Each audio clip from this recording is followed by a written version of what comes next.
नमस्ते, मैं हूँ doctor Mansi, board certified dermatologist और मैं जानती हूँ कि इंडियन स्किन और स्किन केयर कितना कंफ्यूजिंग हो सकता है। तो चलिए इसको मिलके सिंप्लीफाई करते हैं। आज हम एक प्रॉब्लम के बारे में बात करेंगे जो काफ़ी लोग फेस करते हैं और वो है डार्क नेक या गर्दन का काला होना। ये काफ़ी कॉमन इशू है। कई लोगों को ऐसे लगता है कि गर्दन को वो अच्छे से साफ नहीं कर रहे हैं इसलिए वो मैली लग रही है, पर ये ऐसे नहीं है। गर्दन के काले होने के पीछे कई सारे मेडिकल और लाइफस्टाइल रीजंस है। आज की वीडियो में हम डिस्कस करेंगे काली गर्दन क्यों होती है, इसको हम प्रिवेंट कैसे कर सकते हैं, क्या कोई सीरम्स है या इंग्रेडिएंट्स है जो आप यूज कर सकते हैं घर पे, इन क्लिनिक क्या ट्रीटमेंट्स हो सकते हैं, और वीडियो के एंड में मैं आपको एक घरेलू नुस्खा मतलब होम रेमेडी भी बता दूंगी। तो चलिए शुरू करते हैं। सबसे पहले हम समझते हैं कि ये डार्क नेक होता क्यों है। इसके कई सारे कॉजेज है और इसका ट्रीटमेंट भी कॉजेज पे डिपेंड करेगा और कॉजेज के हिसाब से ही हम ट्रीटमेंट करेंगे। तो सबसे पहले है अकैंथोसिस नाइग्रिकेंस। अकैंथोसिस नाइग्रिकेंस एक मेडिकल कंडीशन है जिसमें गर्दन भी काली हो सकती है और चेहरे पे भी आपके साइड्स पे कालापन दिख सकता है। इस कंडीशन में बॉडी का इंसुलिन रेजिस्टेंस बढ़ जाता है। आपकी पैनक्रियास बहुत सारा इंसुलिन बनाती है बट वो हमारी बॉडी यूटिलाइज नहीं कर सकती है इंसुलिन रेजिस्टेंस की वजह से। ये इंसुलिन फिर आपके स्किन सेल्स को ग्रो करने के लिए स्टिमुलेट करता है जिससे आपकी स्किन ज़्यादा थिक हो जाती है और डार्क दिखने लगती है। ये सिर्फ नेक पे नहीं होता लेकिन अंडर आर्म्स भी हो सकता है, फिंगर्स के जॉइंट्स पे भी हो सकता है, ग्रॉइन पे हो सकता है और फेस के भी साइड्स पे हो सकता है। डायबिटीज के पेशेंट्स में ये काफी ज्यादा दिखता है और इसका ट्रीटमेंट करना बहुत ही ज्यादा जरूरी है। अगला कॉमन कॉज है फ्रिक्शन या रगड़।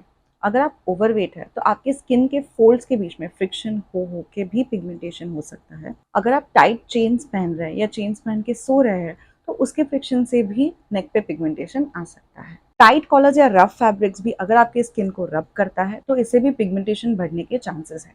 आपने देखा होगा कई लोग जो चेन्स पहनते हैं उनके नेक पे निशान बन जाता है। कई बार ये फ्रिक्शन और स्वेट का कंबाइंड इफेक्ट से होता है। एलर्जीज, कई लोगों को परफ्यूम या ज्वेलरी से एलर्जी हो सकती है और ये एलर्जिक रिएक्शंस नेक पे पिगमेंटेशन छोड़ सकते हैं। अगर आपको लगता है कि कोई नई परफ्यूम यूज करने के बाद या फिर कोई आर्टिफिशियल ज्वेलरी पहनने के बाद आपके नेक पे रैश हो गया है तो पॉसिबल है कि एक एलर्जिक रिएक्शन हो। नेक्स्ट है सन एक्सपोजर। सनस्क्रीन कई लोग फेस पे लगाते हैं और नेक भूल जाते हैं या फिर नेक सिर्फ आगे लगाते हैं और पीछे भूल जाते हैं। अगर आपका काम डायरेक्ट सनलाइट में है तो आपको डेफिनेटली नेक के पीछे के हिस्से पे सनस्क्रीन लगानी ही है। अगर आप बाइक से ट्रैवल करते हैं या फिर आपके बाल आप बांध देते हैं ऊपर तो आपकी नेक एक्सपोज रहती है टू द सन जिससे टैनिंग हो सकती है। जब यूवी रे स्किन पे पड़ती है तब ये मेलन प्रोडक्शन बढ़ा देती है जो आपके नेक पे टैनिंग या गर्दन का कालापन जैसे दिखे। नेक्स्ट है स्किन कंडीशंस। तो काफ़ी सारी स्किन कंडीशंस होती है जैसे कि लाइकन प्लेनस पिगमेंटोसिस। ये एक क्रॉनिक इन्फ्लेमेटरी कंडीशन है। इसमें फेस पे भी डार्क पैचेस दिख सकते हैं और नेक पे भी दिख सकते हैं। ये अधिकतर ग्रेश या वायलेशियस कलर के होते हैं और इससे भी गर्दन पर कालापन दिख सकता है। एक्जिमा और एटोपिक डर्मेटाइटिस भी आपके बॉडी पे रैशेस दे सकते हैं इंक्लूडिंग आपकी गर्दन, और जब ये रैशेस ठीक हो जाते हैं तब वो पीछे पिगमेंटेशन छोड़ सकते हैं। ये काफ़ी क्रॉनिक कंडीशंस होती है और इनका ट्रीटमेंट काफ़ी देर तक चल सकता है लेकिन प्रॉपर केयर से स्किन का अपीयरेंस इम्प्रूव हो सकता है। नेक्स्ट है मेडिकेशंस यानी दवाइयाँ। तो थोड़ी दवाइयाँ होती है जिससे स्किन का पिगमेंटेशन बढ़ सकता है। इनमें है टेट्रासाइक्लिन्स जो एक एंटीबायोटिक दवाई होती है। टेट्रासाइक्लिन्स के अंडर आते हैं डॉक्सीसाइक्लिन और वीनोसाइक्लिन भी। नेक्स्ट है एंटी मलेरियल्स जो मलेरिया की ट्रीटमेंट के लिए यूज़ किए जाते हैं। इनसे भी पिगमेंटेशन हो सकता है। तो ये सारे कॉजेज होते हैं। अब बात करते हैं प्रिवेंशन के बारे में। अपनी स्किन केयर और लाइफस्टाइल में थोड़े सिंपल चेंजेस बनाकर हम नेक का पिगमेंटेशन कम कर सकते हैं और इसको आगे बढ़ने से रोक सकते हैं। सबसे पहले आपको आपकी रगड़ मतलब फ्रिक्शन को मिनिमाइज करना होगा। अगर ये कालापन आपको आपके चेन्स की वजह से लग रहा है तो सबसे पहले इनको आप हटा सकते हैं या फिर एटलीस्ट जब आप सो रहे हैं तब पहन के मत सोइए। अगर आपके कपड़े आपको थोड़े टाइट लग रहे हैं गर्दन पर या फिर उसकी बहुत स्टिफ कॉलर है स्टार्च की वजह से तो वो भी आप अवॉइड कीजिए। ज़्यादा करके आप कॉटन या लूज कॉलर वाले शर्ट्स पहनना प्रेफर कीजिए। ट्राई करें कि आप सॉफ्ट फैब्रिक जैसे कि कॉटन या लिनन यूज़ करें। सिंथेटिक कपड़े ज़्यादा रगड़ते हैं और इनसे आपका पिगमेंटेशन बढ़ेगा। एक्सेसरीज भी आप ऐसे पहनने की कोशिश कीजिए जो सॉफ्ट है और ज़्यादा फ्रिक्शन ना करे आपके गर्दन पर। फ्रिक्शन कम होने से आपका जो कालापन है वो भी कम हो जाएगा। नेक्स्ट है वेट रिडक्शन मतलब वजन कम करना। अगर आप ओवरवेट है तो वेट लॉस भी आपका गर्दन का कालापन कम करने में बहुत हेल्प करेगा। इससे एक तो आपका इंसुलिन रेजिस्टेंस भी बहुत अच्छा हो जाएगा और दूसरी बात जो आपके स्किन फोल्ड्स है जो थिक होके रगड़ रहे एक दूसरे पे, ये भी कम हो जाएगा। कई लोग समझते हैं कि ये मैल है जो आपके गर्दन पे लग गया है और साफ नहीं हो रहा है, तो वो बहुत रगड़ रगड़ के या तो लूफा या तो स्टोन से रगड़ रगड़ के इसको हटाने की कोशिश करते हैं, पर ये रगड़ और फ्रिक्शन से और पिगमेंटेशन होता है। तो यहाँ पर आपको बिल्कुल रगड़ना नहीं है। आप कोई भी जेंटल सोप यूज़ कर सकते हैं नहाते वक्त, या फिर उसका फोम बनाकर उस पे मसल सकते हैं थोड़ा gently. Lastly of course sun protection बहुत ही इंपॉर्टेंट है। तो जैसे मैंने बोला था, सन की यूवी रेज भी आपके गर्दन पे गिर के मेलानिन प्रोडक्शन बढ़ा सकती है, जिससे आपके गर्दन पर कालापन दिखेगा। तो बाहर जाने के पहले आपको सनस्क्रीन लगानी ही है। घर पे भी लगाइए, गर्दन पर लगाना मत भूलिए।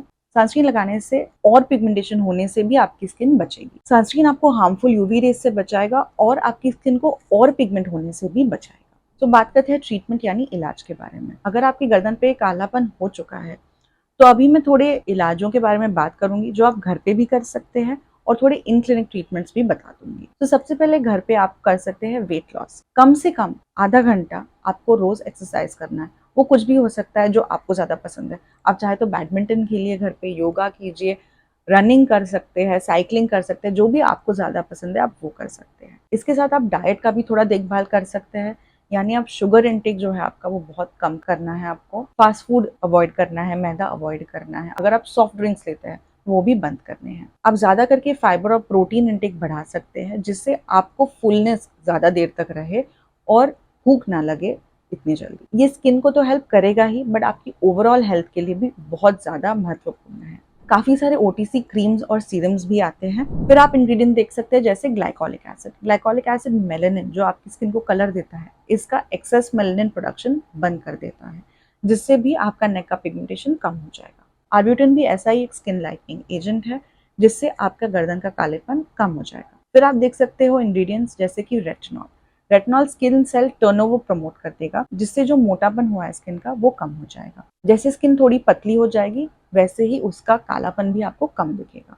सिमिलरली एक और इंग्रेडिएंट है यूरिया। यूरिया भी एक केराटोलाइटिक है, वो स्किन की जो ऊपर की लेयर्स है वो हटा देगा। इससे भी स्किन थोड़ी पतली हो जाएगी, जिससे आपका टेक्सचर भी अच्छा दिखेगा, पिगमेंटेशन भी कम दिखेगा, और आप अगर दूसरे क्रीम्स लगा रहे हैं जैसे ग्लाइकोलिक एसिड, वो भी ज्यादा अच्छे से पेनिट्रेट करेंगे। मैं स्क्रीन पे थोड़े ओवर द काउंटर प्रोडक्ट्स के रिकमेंडेशंस डाल रही हूँ, जो आप खरीद के आपके डार्क नेक पे ट्राई कर सकते हैं।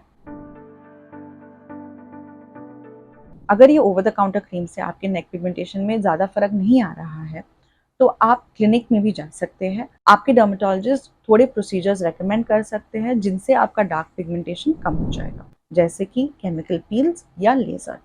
केमिकल पील्स में हम यूज करते हैं ज्यादा करके टीसीए पील, जो एक काफी डीप पील होता है। येलो पील भी यूज कर सकते हैं, जो एक रेटिनॉल बेस्ड पील होता है, जिससे आपकी जो ऊपर की स्किन है वो तो स्लफ ऑफ हो जाएगी, बट स्किन सेल टर्नओवर भी प्रमोट हो जाएगा, जिससे आपका टेक्सचर भी कम हो जाएगा और पिगमेंटेशन भी कम दिखने लगेगा। इसके अलावा हम high strength glycolic acid peels कर सकते हैं, जैसे 35, 50 या 70%। ग्लाइकोलिक एसिड पील ऊपर की स्किन को रिमूव कर देगा और नीचे की जो ब्राइटर स्किन है वो रिवील करती है। फिर बात करते हैं लेजर्स के बारे में। लेजर्स में क्यू स्विच लेजर आता है, जो आपकी स्किन में जो मेलानिन है, जो कलर देता है, उसको टारगेट करके उसे हटा देता है। इससे आपकी स्किन ज्यादा इवन टोन दिखती है। मोस्ट ऑफ द टाइम्स हम लोग इसका कॉम्बिनेशन करते हैं, जैसे एक पील एक लेजर, ऐसे हम सेशंस देते हैं।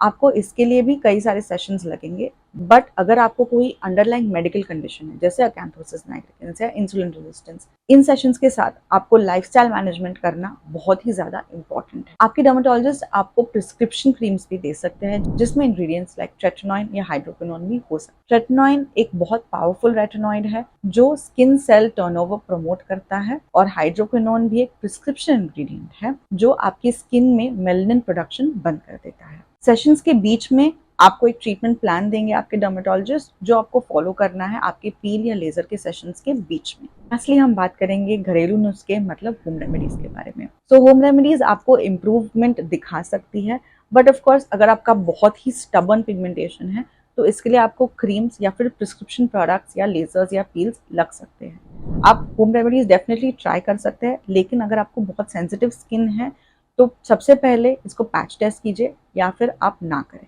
तो फर्स्ट होम रेमेडी है बेसन, दही और हनी का मास्क। बेसन जो है एक नेचुरल एक्सफोलिएंट होता है, वो जेंटली आपके ऊपर की लेयर जो स्किन सेल्स की है उसको हटा देगा। दही में है लैक्टिक एसिड, जो स्किन को हाइड्रेट भी करेगा, ब्राइटन भी करेगा और ये जेंटली एक्सफोलिएट करेगा। लास्ट इंग्रेडिएंट है हनी। हनी जो है इस एरिया को नरिश और सूद करेगा ताकि इससे कोई इरिटेशन ना हो। ऐसा मास्क बनाकर आप हफ्ते में एक बार ट्राई कर सकते हैं, लेकिन इसके बाद आपको सनस्क्रीन यूज करनी है। इस मास्क को आप 10 से 15 मिनट लगा सकते हैं और फिर धो के इसके बाद मॉइस्चराइजर और सनस्क्रीन लगाना बहुत ही ज़्यादा इंपॉर्टेंट है। दूसरी होम रेमेडी है पोटैटो जूस। तो पोटैटोज को ग्रेट करके घिस के आप इसका जूस निकाल सकते हैं। ये जूस जो है ये आप ओवरनाइट भी लगा सकते हैं या फिर उसका मास्क बना के भी लगा सकते हैं। ये भी आप हफ्ते में 1 से 2 बार कर सकते हैं, लेकिन इसके बाद भी मॉइस्चराइजर और सनस्क्रीन लगाना बहुत ही ज़्यादा इंपॉर्टेंट है। सो आज के लिए इतना ही। Thank you so much for tuning in. अगर ये वीडियो आपको हेल्पफुल लगा तो प्लीज़ लाइक और सब्सक्राइब करना ना भूलें। अगर ऐसा कोई टॉपिक है जो आप चाहते हैं कि मैं कवर करूँ, उसको कमेंट्स में ज़रूर डालिए। Thank you for watching. See you in the next video.